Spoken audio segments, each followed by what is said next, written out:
Welcome to our channel. Please subscribe for daily practice test.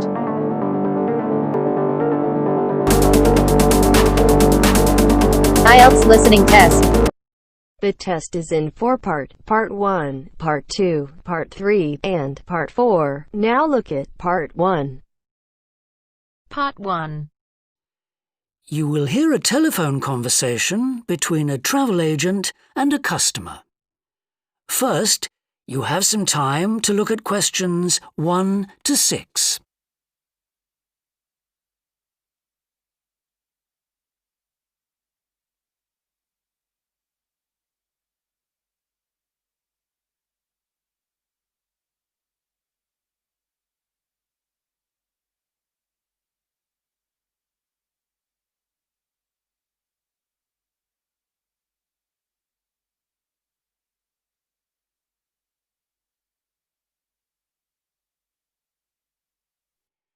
Now we shall begin.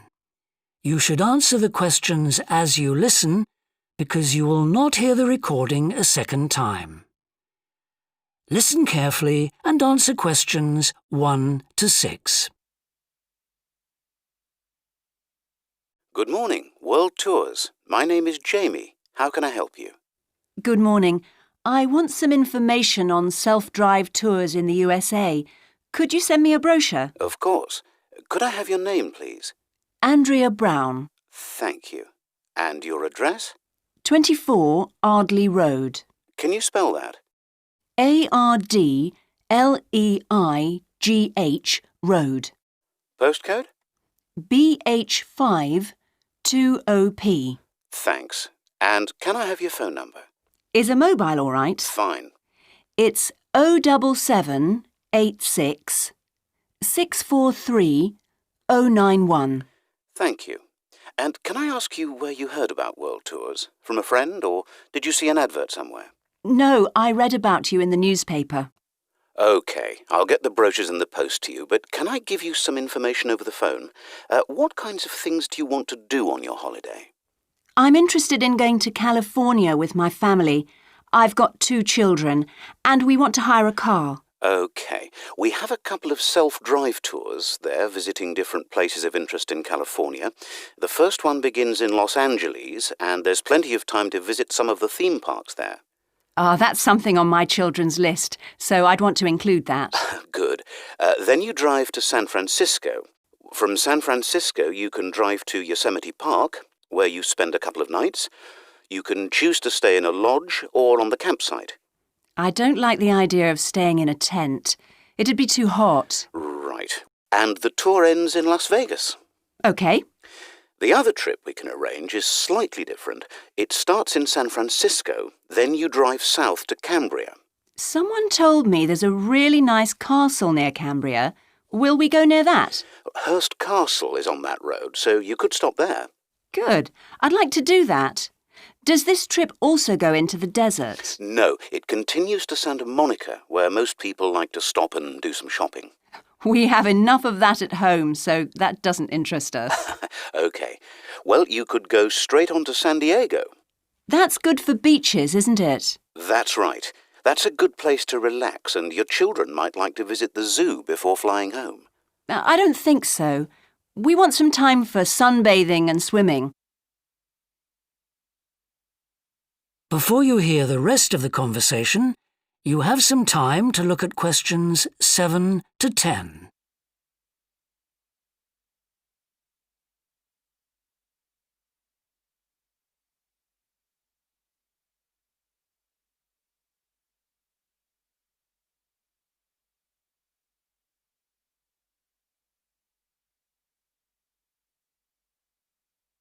Now listen and answer questions 7 to 10. So, how many days are the trips and how much do they cost? The first one I told you about is a self-drive tour through California, which lasts 12 days and covers 2,020 kilometres. The shortest journey is 206 kilometres and the longest is 632 kilometres. The cost is £525 per person. That includes accommodation, car rental and a flight, but no meals. OK. And the other trip? That lasts 9 days, but you spend only 3 days on the road. You cover about 980 kilometres altogether. So is that cheaper then? Yes, it's almost £100 cheaper. It's £429 per person, which is a good deal. So that covers accommodation and car hire. What about flights? They aren't included, but these hotels offer dinner in the price. OK. Well, thank you very much. I'll be in touch when I've had a chance to look at the brochure. I'm pleased to help. Goodbye. Goodbye.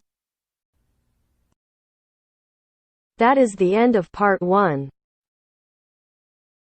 You now have half a minute to check your answers.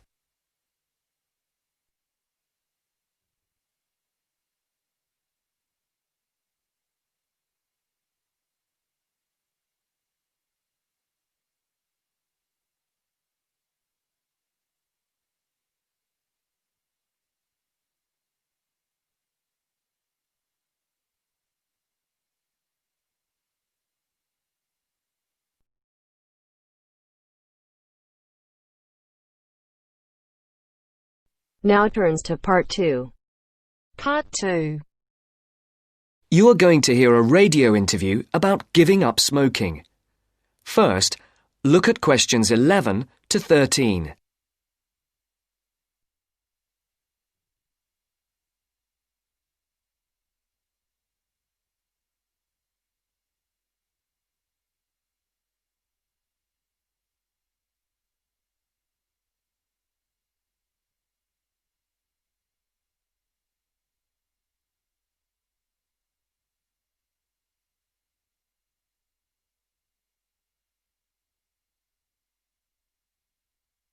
As you listen to the first part of the interview, answer questions 11 to 13.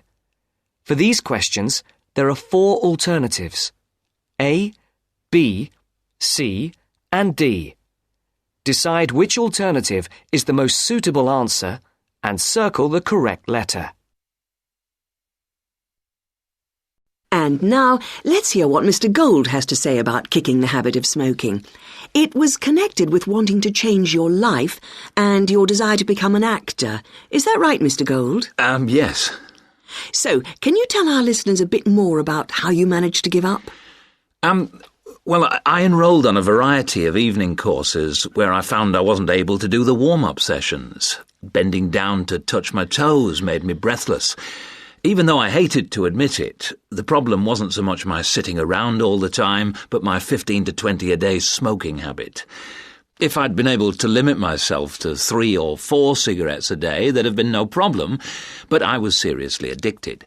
And I'm talking about waking up at 3 a.m. dying for a cigarette, or, in the days before 24-hour shopping, driving across London at night to buy a packet of cigarettes when I ran out. But above all, my addiction meant making sure I never ran out, at the expense of everything else, including necessities. So, what did you do? The thought of all my past attempts to give up just wouldn't go away. This was something that had constantly been on my mind, especially first thing in the morning with the chest pains, coughing fits and headaches, not to mention the frequent colds and throat infections. But I couldn't imagine life without smoking. I also enjoyed my life, but the thing I longed for most was to escape the trap of a job I was bored with. I knew what I wanted, and I understood something else too. This time, I was going to keep my little plan a secret. Now look at questions 14 to 20.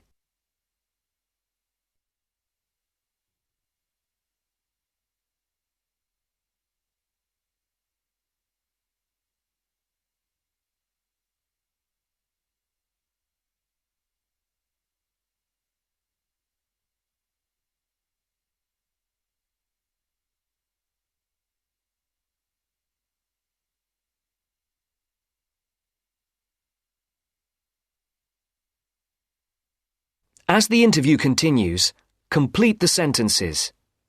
Write no more than 3 words for each answer.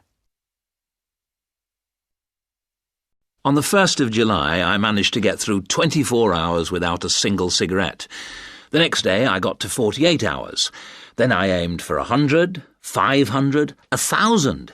Easy. It was my own little private game and I was winning it. If anyone mentioned they hadn't seen me smoking, I simply said I was cutting down. I had to be sure of success. Eventually, a month passed and I felt safe enough to come out. I'd lost count of the number of hours I'd gone without a cigarette.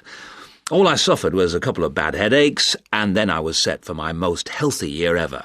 Not one single cold for over 12 months. I now realise that the secret of my success was to look upon this as an exciting adventure, a way of helping me to become an actor.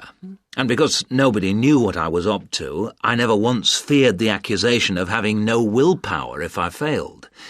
With the right attitude, the whole thing turned out to be a lot easier than expected. I finally did get into much better physical shape, go to drama school, and become a professional actor. Very interesting indeed. I'm sure we all wish we had Mr. Gould's determination. Well, thank you very much, Mr. Gould. And I hope our listeners will learn from the experience you and our other guests have talked to us about today, and perhaps find their own road to success. That is the end of part 2. You now have half a minute to check your answers.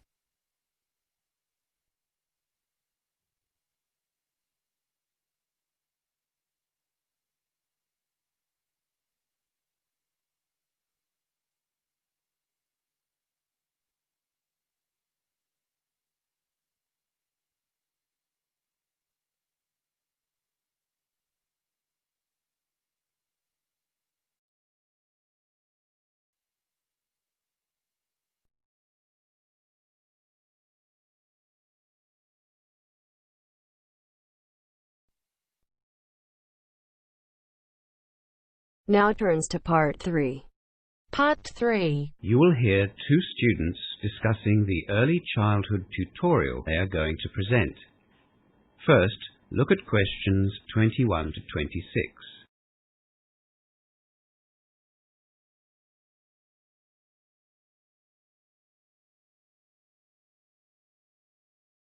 Now listen to the first part of the discussion and answer questions 21 to 26. I don't suppose you've come up with an idea for our tutorial presentation, have you? Well, as a matter of fact, I have. I thought we could talk about the obvious differences we see between the sexes as children grow up. Do you mean the differences we see between males and females as a result of the way they are brought up? No, I mean the differences that exist from birth. That sounds like a lot of work, Rose. Not really. Do you remember in our first early childhood lecture, we were given a list of differences which were observed in male and female babies and toddlers in the UK? I wasn't here for the first 2 weeks of the semester, remember? I had problems getting my passport. Oh, that's right. Well, it was really fascinating. A group of behavioural scientists in England selected 100 children to observe over a very long period, 20 or 25 years. They were brought up in families who treated girls and boys in the same way, no special treatment for either of the sexes. They observed their play and their reactions to various situations, set up little tests, I suppose. How old were the children? The first observations were carried out when the babies were only a few hours old.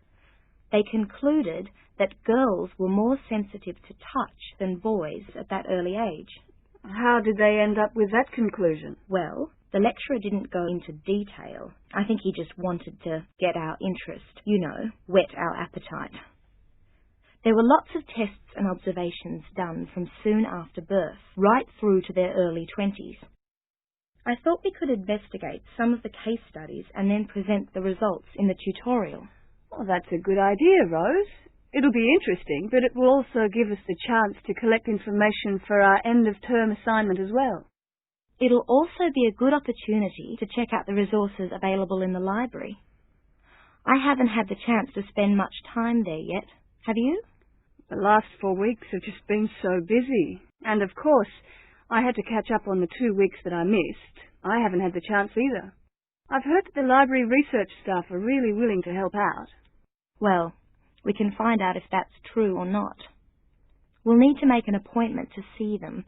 Apparently they're in high demand. We only have 2 weeks to prepare for this tutorial, so I think we should definitely start as soon as we can. Let's see the tutor this afternoon and tell him about our plan. If he agrees, we can get started on our research. Okay, I'll go and see the tutor. You can make a booking at the library. Rose goes to the tutor's office to discuss the topic for their tutorial. Before listening to the rest of the conversation, look at questions 27 to 30.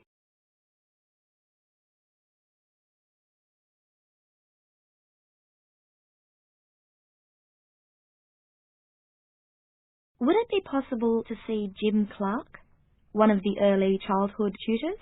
May I ask what it's about?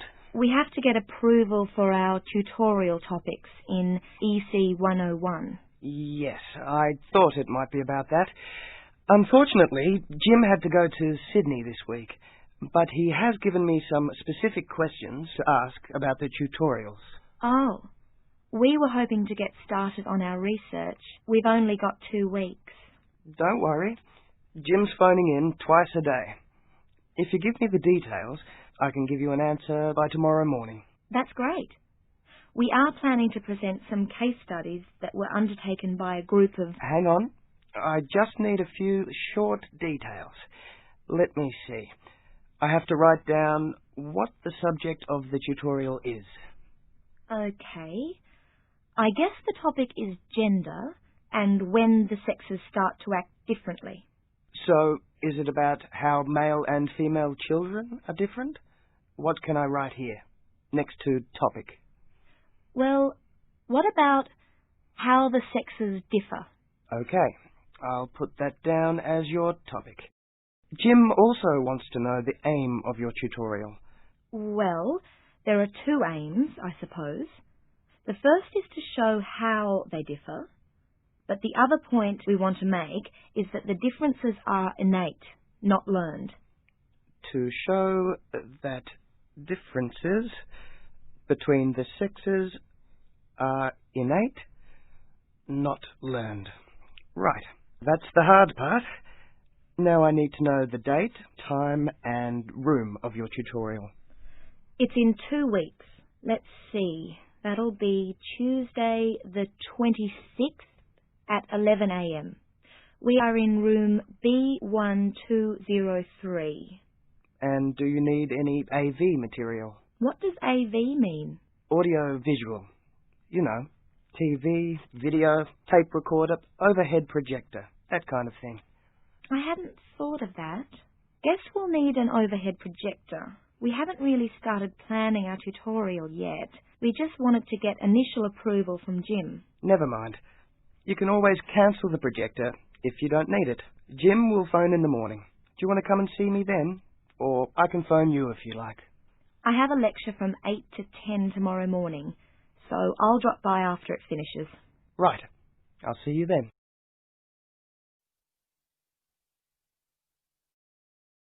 That is the end of part 3. You now have half a minute to check your answers.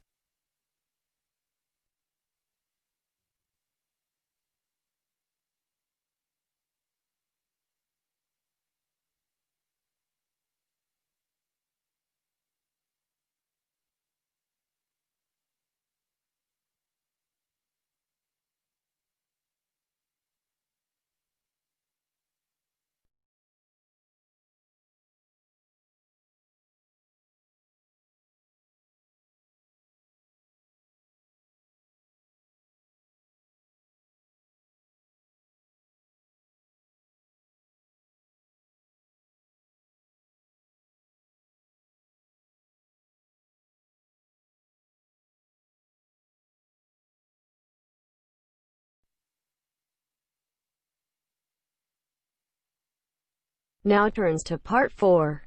Part 4. You will hear a speaker giving a talk about some recent research about unusual life forms.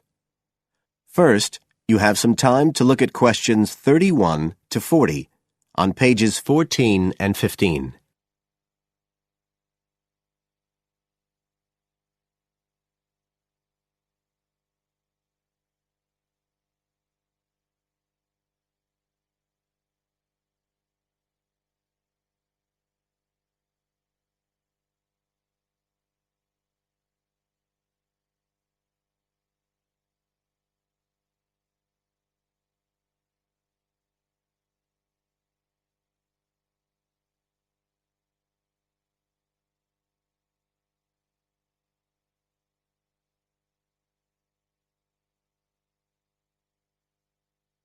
Now listen carefully and answer questions 31 to 40.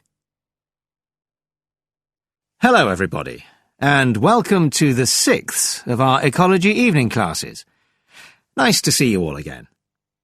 As you know from the programme, today I want to talk to you about some research that is pushing back the frontiers of the whole field of ecology. And this research is being carried out in the remoter regions of our planet, places where the environment is harsh and, until recently, it was thought that the conditions couldn't sustain life of any kind. But life forms are being found, and these have been grouped into what is now known as extremophiles. That is, organisms that can survive in the most extreme environments. And these discoveries may be setting a huge challenge for the scientists of the future, as you'll see in a minute. Now, the particular research I want to tell you about was carried out in Antarctica, one of the coldest and driest places on Earth. But a multinational team of researchers from the US, Canada, and New Zealand recently discovered colonies of microbes in the soil there where no one thought it was possible. Interestingly enough, some of the colonies were identified as a type of fungus called Bouveria bassiana, a fungus that lives on insects. But where are the insects in these utterly empty regions of Antarctica? The researchers concluded that this was clear evidence that these colonies were certainly not new arrivals. They might have been there for centuries, or even millennia, possibly even since the last ice age. Can you imagine their excitement? Now, some types of microbes had previously been found living just a few millimetres under the surface of rocks, porous Antarctic rocks. But this was the first time that living colonies had been found surviving, relatively deeply in the soil itself, several centimetres down, in fact.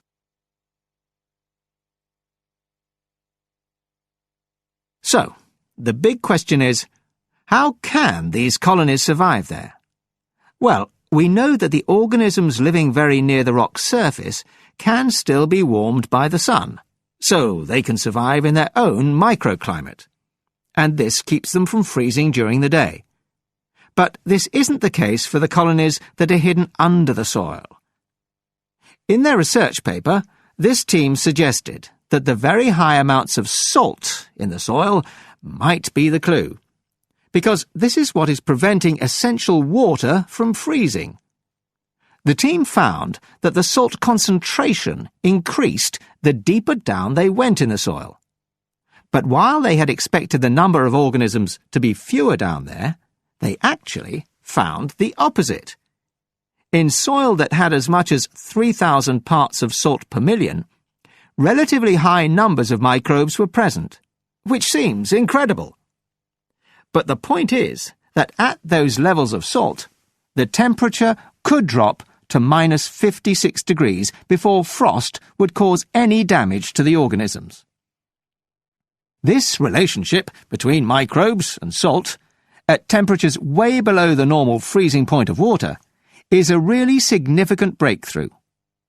As you all know, life is dependent on the availability of water in liquid form, and the role of salt at very low temperatures could be the key to survival in these kinds of conditions. Now, the process at work here is called supercooling, and that's usually written as one word, but it isn't really understood as yet, so there's a lot more for researchers to work on. However, the fact that this process occurs naturally in Antarctica may suggest that it might occur in other places with similar conditions, including on our neighbouring planet, Mars. So, you can start to see the wider implications of this kind of research. In short, it appears to support the growing belief that extraterrestrial life might be able to survive the dry, cold conditions on other planets after all. Not only does this research produce evidence that life is possible there, it's also informing scientists of the locations where it might be found. So all of this might have great significance for future unmanned space missions. One specialist on Mars confirms the importance of the That is the end of part 4. You now have half a minute to check your answers.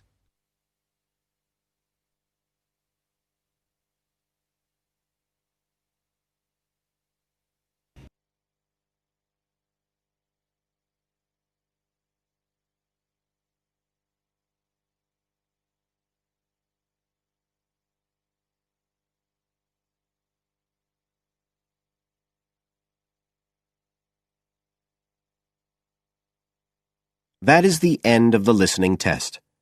You now have 10 minutes to transfer your answers to the separate answer sheet.